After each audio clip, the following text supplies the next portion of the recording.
नमस्कार प्यारे विद्यार्थियों। आज हम अध्ययन करेंगे अफ्रीका महाद्वीप की कृषि के बारे में, यानी एग्रीकल्चर के बारे में। वैसे तो अफ्रीका महाद्वीप क्षेत्रफल की दृष्टि से विश्व का दूसरा बड़ा महाद्वीप है, परंतु इसके अधिकांश भूभाग पर पर्वत, पठार और मरुस्थल का विस्तार होने के कारण केवल 10% भूभाग है वो मैदानी भूभाग है और उस पर कृषि कार्य है वो किया जाता है। अफ्रीका महाद्वीप की टोपोग्राफी पर यदि अपन संक्षिप्त चर्चा करें तो इसका जो उत्तरी भाग है, यानी मोरक्को, अल्जीरिया, ट्यूनीशिया, इस क्षेत्र में नवीन मोरदार पर्वत है जिनको एटलस के नाम से जाना जाता है, वो अवस्थित है। इसका उत्तरी और मध्यवर्ती भाग जो माली है, चाड है, सूडान है, मिस्र है, लीबिया, अल्जीरिया का दक्षिणी भाग, इस क्षेत्र में विश्व का सबसे जो बड़ा है डेजर्ट या मरुस्थल है वो सारा पाया जाता है, यहाँ पर अवस्थित है। और यहाँ पर यहाँ की जो जलवायु है वो शुष्क प्रकार की जलवायु पाई जाती है, इसलिए यहाँ पर जो मृदा है वो भी रेतीली प्रकार की डेजर्ट में पाई जाती है। पानी का अभाव है, इसलिए वर्षा नाम मात्र की होती है, यहाँ कृषि कार्य नहीं हो पाता है। इसका अफ्रीका महाद्वीप का जो पूर्वी भाग है, पूर्वी उच्चभूमि है, यहाँ पर पठारी भूभाग है और यहाँ पर जो उष्णकटिबंधीय फसलें हैं, जैसे इथोपिया, केन्या में कॉफ़ी है, रबड़ है, और तंजानिया में सीसल जो हेम्प उसकी खेती यहाँ पर होती है, ये क्षेत्र है। और इसके साथ साथ में यहाँ पर जो पशुपालन है, चलवासी पशु चारण है, वो यहाँ पर किया जाता है। इसके अतिरिक्त यदि देखें तो इसका जो मध्यवर्ती या जिसको इक्वेटर भूमध्य रेखा इक्वेटर है, भूमध्य रेखा के आसपास का जो क्षेत्र है, यहाँ पर वर्ष भर तापमान उच्च रहता है और वर्षा भी अधिक होती है। अधिक वर्षा और तापमान के कारण यहाँ पर घने जंगल है वो पाए जाते हैं और उसके कारण यहाँ पे जो कृषि भूमि है वो उपलब्ध नहीं है, या ये कह सकते हैं कि ये जो क्षेत्र है भूमध्य रेखा के आसपास का क्षेत्र है, इक्वेटर के आसपास का, वो कृषि के लिए सूटेबल नहीं है। कहीं कहीं पर जो भूमध्य रेखा है, कांगो बेसिन है और पश्चिमी अफ्रीकी तट है, यहाँ पर आदिम प्रकार की जो कृषि है जिसको शिफ्टिंग एग्रीकल्चर या स्थानांतरणशील कृषि के नाम से इसको जाना जाता है। शिफ्टिंग का मतलब है कि इसमें यहाँ के जो कृषक है, विशेष तौर से जो ट्राइब्स है, वो यहाँ पे खेती बाड़ी का कार्य करती है और वो क्या जो जंगल है उनको काट के फिर उनको जलाना, वहाँ पर 1-2 वर्ष के लिए वहाँ पर खेती करना और उसके बाद में वो अपना स्थान है दूसरे स्थान पे चले जाते हैं और फिर वही वहाँ पर प्रोसेस अपनाते हैं, जंगल काटना, जलाना, खेती करना। इस प्रकार से वो अपने जो स्थान है, स्थानांतरण से यानी अपना स्थान है उसका परिवर्तन करते रहते हैं। इस प्रकार की जो कृषि है वो जो एनवायरनमेंट है उसके लिए सही नहीं है। एनवायरनमेंट को या पर्यावरण को काफ़ी हानि पहुंचाने वाली कृषि, या ये कह सकते हैं कि ये कृषि का जो सतत प्रकार है, सस्टेनेबल टाइप है, वो नहीं है। स्थानांतरणशील कृषि है अफ्रीका महाद्वीप में यदि देखें तो कांगो बेसिन में जो की जाती है और उसका स्थानीय नाम मसोल के नाम से यहाँ पर जानी जाती है।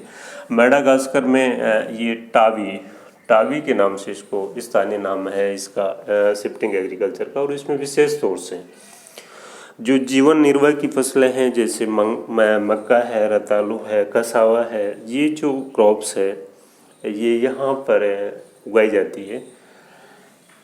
इसके अतिरिक्त जो उष्णकटिबंधीय क्षेत्र है, यानी कि इक्वेटर की जो आसपास का क्षेत्र है, और विशेष तौर से पश्चिमी जो अफ्रीकी तट या गिनी तट के नाम से जिसको जाना जाता है, यहाँ पर उष्णकटिबंधीय फसलें जैसे मुख्य रूप से आपका आइवरी कोस्ट और घाना, संपूर्ण विश्व में जो कोको कोको एक प्रकार की प्लांटेशन क्रॉप है, यानी बागायती कृषि है।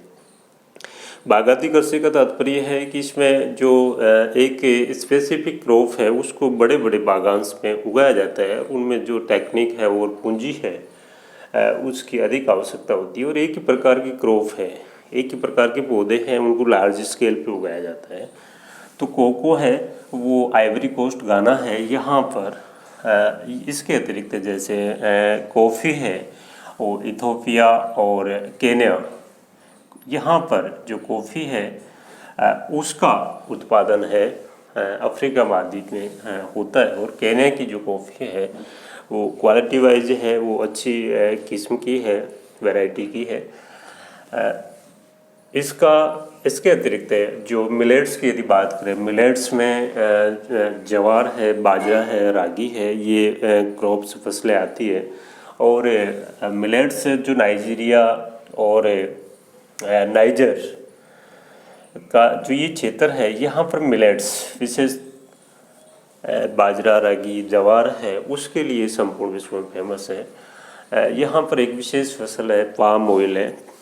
पाम ऑयल है वो उसके लिए संपूर्ण विश्व में जो नाइजीरिया है वो यहाँ पे इसके उत्पादन के लिए और पाम ऑयल के उत्पादन के लिए संपूर्ण विश्व में जाना जाता है।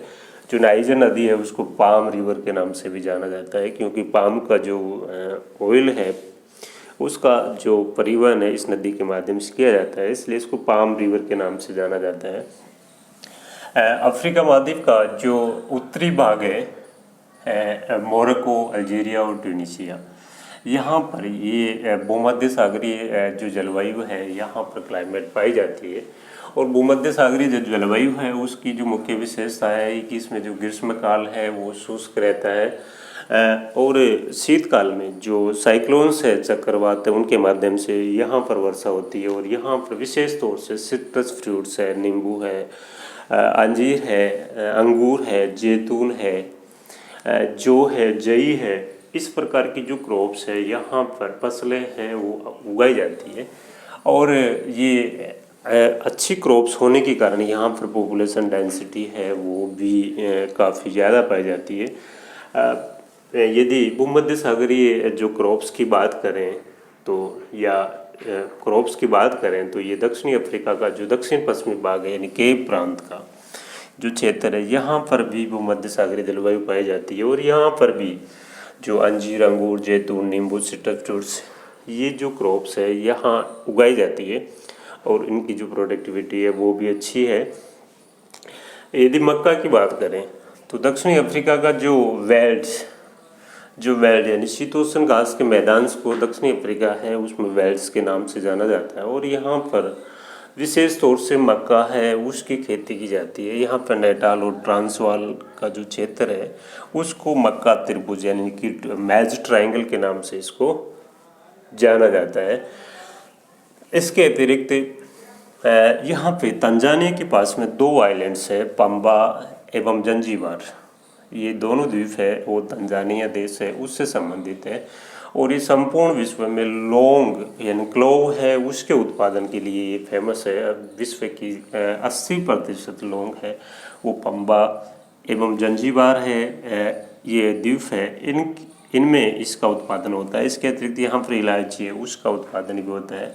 अफ्रीका महाद्वीप का यदि दूसरा महत्वपूर्ण क्षेत्र यदि देखें कृषि की दृष्टि से तो मिस्र, वैसे तो मिस्र है उसके केवल 3% भूभाग पे एग्रीकल्चर है वो की जाती है, फिर भी ये महत्वपूर्ण एक कृषि उत्पादक देश है। और मिस्र को नील नदी का वरदान कहा जाता है क्योंकि मिस्र की जो संस्कृति, सभ्यता या वैभव या उसका आर्थिक विकास है उसको देखा जाए तो नील नदी है उसके इर्द गिर्द ही वो घूमता है, इसलिए मिस्र को नील नदी का वरदान कहा जाता है। मिस्र का जो डेल्टा है या नील नदी का जो डेल्टा है उसमें मुख्य रूप से कपास यानी कि लंबे रेशे वाली जो कपास है उसका उत्पादन किया जाता है। और उसके अतिरिक्त यहाँ पर गेहूँ है, जौ है, और इसमें जो ओएसिस मरुद्यांश है वहाँ पर खजूर है उसकी कृषि है वो की जाती है।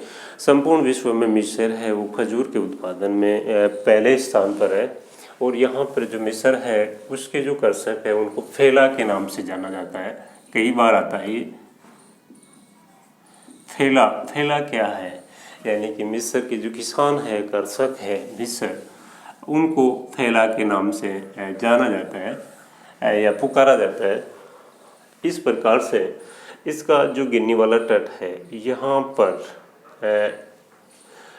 जैसे कई फसलें जैसे रबड़ है या जैसे गन्ना की यदि बात करें तो मॉरिशस के मेडागास्कर के पास में जो मॉरिशस आइलैंड है, वहाँ पर गन्ना है वो काफ़ी मात्रा में उगाया जाता है और उसकी जो प्रोडक्टिविटी है या उत्पादकता जिसको कहा जाता है वो काफ़ी है। मॉरिशस की जो अर्थव्यवस्था है वो गन्ने की उत्पादन पे टिकी हुई है। इस प्रकार से अपन कह सकते हैं कि जो अफ्रीका महाद्वीप है उसकी जो कृषि का स्वरूप है वो वर्तमान में भी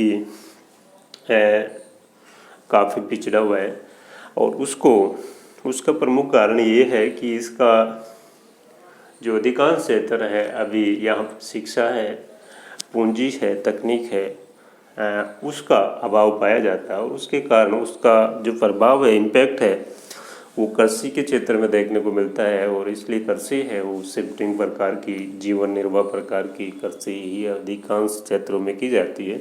कुछ क्षेत्रों को छोड़ के, जैसे मिस्र का जो नील नदी का डेल्टा है, गिनी तट है, पूर्वी उच्च भूमि क्षेत्र और दक्षिणी अफ्रीका, इन क्षेत्रों को छोड़ के यहाँ पे आदिम प्रकार की जो कृषि है या जीवन निर्वाह प्रकार की कृषि है वो देखने को मिलती है।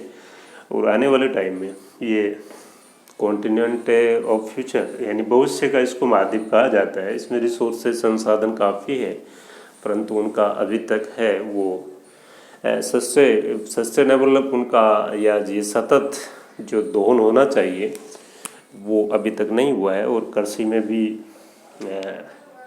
आने वाले टाइम में है यहाँ पर जो सस्टेनेबल एग्रीकल्चर है उसको बढ़ावा देने की आवश्यकता है जी।